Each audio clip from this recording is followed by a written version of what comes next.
Hello అండి. గంజి కాసి ఉడకబెట్టే పని లేకుండా ఈజీగా సగ్గుబియ్యం వడియాలు ఎలా పెట్టాలో చూపిస్తాను చూడండి. ఫస్ట్ అయితే ఒక బౌల్ సగ్గుబియ్యం అయితే తీసుకొని బాగా 2 సార్లు అయితే వాష్ చేసుకోవాలి. చేసిన తర్వాత దాంట్లో 2 గ్లాసులు వాటర్ వేసి అయితే నానబెట్టుకోవాలి. అవి నానిన తర్వాత ఇలా మెత్తగా అయితే అవుతాయండి.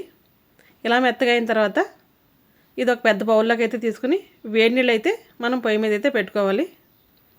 ఒక 4 గ్లాసుల వేడి నీళ్ళు అయితే పెట్టుకోవాలి. ఆల్రెడీ 2 గ్లాసులు అయితే మనం నానబెట్టడానికి వేసాం. 4 గ్లాసులు అయితే ఇలా మరగబెట్టి వేయడానికి అయితే వేసామన్నమాట. ఈ సగ్గుబియ్యంలో వేసి చక్కగా మొత్తం కలిపేసి ఓవర్ నైట్ అయితే మూత పెట్టేసి ఉంచేయాలి. మార్నింగ్ లేచి చూసేటప్పటికి ఇలా మెత్తగా స్మూత్గా ఉడికినట్టయితే అయిపోతాయండి. ఈ ఉడికిన సగ్గుబియ్యాన్ని మనం ఇప్పుడు మిక్సీ జార్లో వేసుకుని మెత్తగా ఫైన్ పేస్ట్ లాగా అయితే చేసుకోవాలి. మిక్సీ జార్లో వేసి ఎంత ఫైన్ పేస్ట్ అయితే అంత ఫైన్గా అయితే చేసేసుకోవాలి. ఇలా అయిన తర్వాత గట్టిగా ఉంది కాబట్టి తీసేసుకుని మనం మరొక ట్రిప్ కూడా మనం మిక్స్ చేసుకుని అయితే సగ్గుబియ్యం పేస్ట్ చేసుకుని ఇదే బౌల్లో అయితే వేసుకోవాలి. వేసిన తర్వాత చక్కగా మొత్తం అయితే కలుపుకోవాలి. ఒకసారి కలుపుకొని ఇప్పుడు రుచికి తగినంత సాల్టు అలాగే కొద్దిగా జీలకర్ర వేసి చక్కగా మనం ఎండలోని ప్లాస్టిక్ షీట్ ఒకటి వేసి దాని మీద వడియాలు అయితే పెట్టేసుకోవాలండి. క్లాత్ మీద కూడా పెట్టుకోవచ్చు. ఈ షీట్ మీద చాలా చక్కగా అయితే వస్తాయన్నమాట.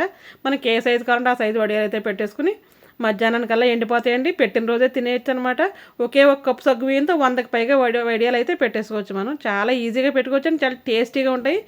చిన్నపిల్లలు కూడా చక్కగా అయితే తినేయచ్చు అనమాట. చూసారా, నాకు మధ్యాహ్నం 1 గంట ఆ టైంకి అయితే నాకు ఆరిపోయినాయి అనమాట. మొత్తం ఎండిపోయినాయి. ఇవి తీసి మళ్ళీ రివర్స్లో పెట్టి చక్కగా ఎండబెట్టుకుని అయితే మనం స్టోర్ చేసుకోవాలి. 2 రోజులు ఎండబెట్టుకుని స్టోర్ చేసుకుంటే సంవత్సరం పాటు నిల్వ ఉంటాయి అనమాట అండి. ఇవి చాలా ఈజీగా. చూసారా ఎంత ట్రాన్స్పరెంట్గా ఉన్నాయో చూసారా. ఇవి చాలా స్మూత్గా చాలా టేస్టీగా ఉంటాయి. చిన్నపిల్లలకు కూడా గొంతు అడ్డుపడ్డం అటువంటివి ఏమి ఉండదు. చక్కగా వాళ్ళు కూడా తినేసి నోట్లో పెట్టుకుంటే ఇట్టే కరిగిపోతాయి.